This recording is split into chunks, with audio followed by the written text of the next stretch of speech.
আসসালামু আলাইকুম দর্শক। শেষ পর্যন্ত সর্বনাশটাই হলো বাংলাদেশের আবেদন শেষ মুহূর্তে বাদ দিয়ে বাংলাদেশ টিমকেই বাদ দেয়া হলো আইসিসি থেকে। অর্থাৎ আগামী টি-20 ওয়ার্ল্ড কাপ হবে, সেখানে আর বাংলাদেশ খেলতে পারছে না। এখানে ইতিমধ্যে ব্রেকিং নিউজ আপনারা নিশ্চয়ই দেখেছেন, অনলাইন পত্রিকাগুলো তো আসতে শুরু করেছে। আমি যদি একটু আপনাদেরকে শোনাই। অবশেষে অফিসিয়ালি বাংলাদেশকে বিশ্বকাপ থেকে বাদ দিল আইসিসি। গত 21শে জানুয়ারি আইসিসি তাদের পূর্ণ সদস্য দেশের বোর্ড পরিচালকদের নিয়ে ভার্চুয়াল সভা করেছিল। বিশ্বকাপ খেলতে বাংলাদেশের ভারতে না যাওয়ার সিদ্ধান্ত নিয়ে আলোচনা হয়েছিল। তাদের সিদ্ধান্ত নিয়ে পুনর্বিবেচনা করতে আরো 24 ঘন্টার সময় দিয়েছিল, কিন্তু বাংলাদেশ তাদের সিদ্ধান্তে বা অবস্থানে অনড় ছিল। অবশেষে শনিবার বাংলাদেশকে সরিয়ে দিয়েছে আইসিসি, এমনটাই জানিয়েছে ক্রিকবাজ। হিন্দুস্তান টাইমসও আমার সামনে আছে, হিন্দুস্তান টাইমস এবং 71 টিভি এই মুহূর্তে আছে। স্কটল্যান্ডকে তারা অন্তর্ভুক্ত করছে। ক্রিকবাজ ক্রিকেটে স্কটল্যান্ডের সিও ট্রুডি লিন ব্লেন্ডের সঙ্গে যোগাযোগ করেছে, কিন্তু তার কাছ থেকে কোনো সাড়া পাওয়া যায়নি। তবে ওয়েবসাইট জানতে পেরেছে যে দুবাই এবং এডিনবার্গের মধ্যে যোগাযোগ হয়েছে। যাই হোক, এখন হিন্দুস্তান টাইমস যেটা বলেছে যে স্কটল্যান্ডকে তারা অন্তর্ভুক্ত করার মধ্য দিয়ে বাংলাদেশ বিদায় নিল। বাংলাদেশের সেই নিরাপত্তা সংক্রান্ত যে বিবেচনাটা, যেটা আইপিএল থেকে শুরু হয়েছিল, মুস্তাফিজকে বাদ দিয়েছিল যে কারণে, সেই কারণটা ধরে বাংলাদেশ বারবার বলছিল যে যেহেতু মুস্তাফিজের নিরাপত্তা নেই এবং যেভাবে তাকে ফিরিয়ে দেওয়া হলো, এটা অত্যন্ত অসম্মানজনক বাংলাদেশের কাছে। সেই একই প্রেক্ষাপটে বাংলাদেশের যে ক্রিকেটাররা তারা কিভাবে খেলবে, সেই হিসেবে তারা যেহেতু এবারের টি-20 বিশ্বকাপ ভারত এবং শ্রীলঙ্কা যৌথভাবে আয়োজন করছে, সুতরাং বাংলাদেশের আবেদন ছিল ভেন্যু যাতে কলম্বো কোনো মাঠে আয়োজন করা হয়, সেখানে বাংলাদেশ খেলতে রাজি ছিল। কিন্তু এর মধ্যে অনেক আলাপ আলোচনা হয়েছে। তারা কেরালার দুটি ভেন্যু প্রস্তাব করেছে বাংলাদেশকে। এমন আভাস দিয়েছে যেহেতু মুস্তাফিজকে নিয়ে একটা আলোচনা চলে এসছে, সুতরাং মুস্তাফিজকে না রাখাই ভালো ছিল। এরকম নানা রকম আলাপ আলোচনার মধ্যে আইসিসি বাংলাদেশে এসেছিল।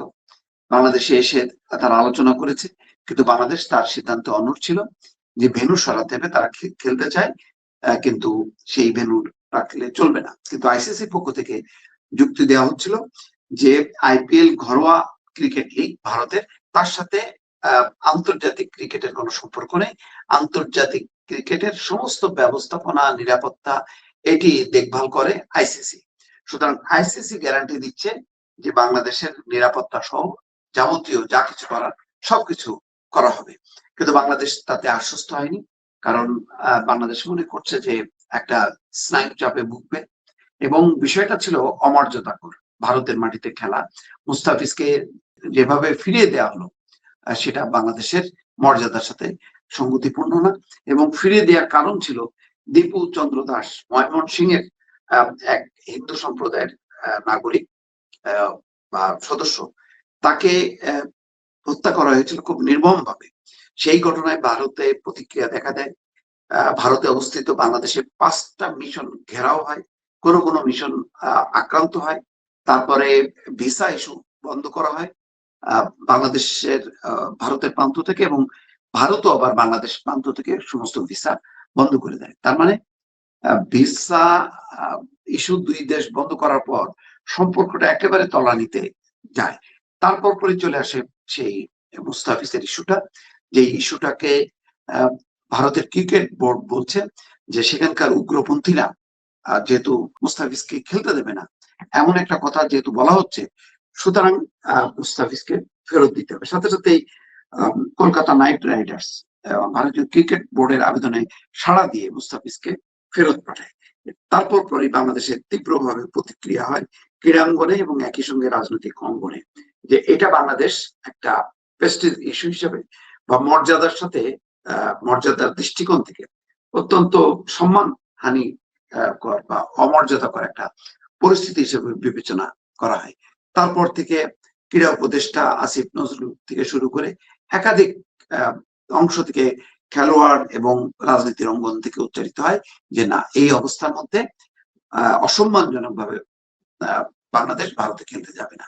এই অবস্থানে শেষ পর্যন্ত অনড় ছিল বাংলাদেশ, কিন্তু আইসিসিও তার সিদ্ধান্তে অনড় থাকে যে না, তারা বাংলাদেশ যে যুক্তি দিচ্ছে সেই যথেষ্ট না, সেখানে ভোটাভুটি হয়, ভোটাভুটিতে বাংলাদেশের পক্ষে মাত্র 2টি ভোট এবং বাকি 14টি ভোট বিপক্ষে থাকে। ফলে ভোটাভুটির মধ্য দিয়ে আইসিসি সিদ্ধান্ত নেয় যে বাংলাদেশ বাদ এবং স্কটল্যান্ডকে অন্তর্ভুক্ত করা হলো। এখন ফলাফলটা কি হবে? ফলাফলটা হলো এই, বাংলাদেশ খেলতে গেল না। এখানে শুধু মানে ক্রীড়াঙ্গনের বিষয় না বা ক্রিকেটের ভবিষ্যতের বিষয় না, যেটা হলো কূটনৈতিক দিক থেকেও এটা অত্যন্ত আরো তলানির দিকে চলে গেল। এমনিতেই খারাপ অবস্থার দিকে ছিল বা নিম্ন পর্যায়ে ছিল, এখন কিন্তু পরিস্থিতিটা আরো নিচের দিকে নেমে গেল। অন্যদিকে যদি আইসিসি এখনো পর্যন্ত সেই সিদ্ধান্তটা আসেনি, বলা হচ্ছে যে জরিমানা করা হয়, আর্থিক জরিমানাও যদি করা হয়, সেই ক্ষতিটাও ব্যাপক। অন্যদিকে যদি সাসপেন্ড করে রাখে একটা নির্দিষ্ট মেয়াদে, তাহলে বাংলাদেশ আন্তর্জাতিক অঙ্গনে খেলতে পারবে না। সেই হিসেবে দেশের ক্রিকেট অপূরণীয় ক্ষতি হবে।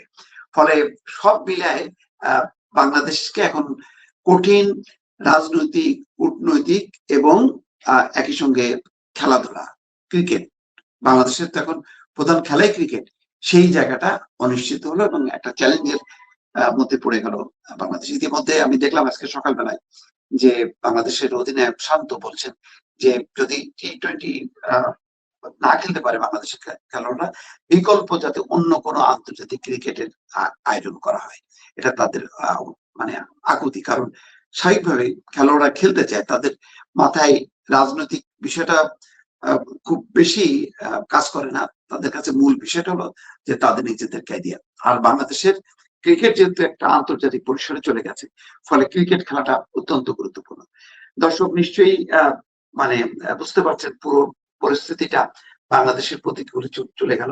এখন দেখা যাক এর পরবর্তীতে বাংলাদেশের পক্ষ থেকে কি প্রতিক্রিয়া ব্যক্ত করা হয় এবং আইসিসি আর কোন স্টেপ নেয় কিনা। নিশ্চয়ই সেই বিষয়গুলো নিয়ে আপনাদের সঙ্গে পরে আবার যুক্ত থাকবো। ভালো থাকবেন। আল্লাহ হাফেজ।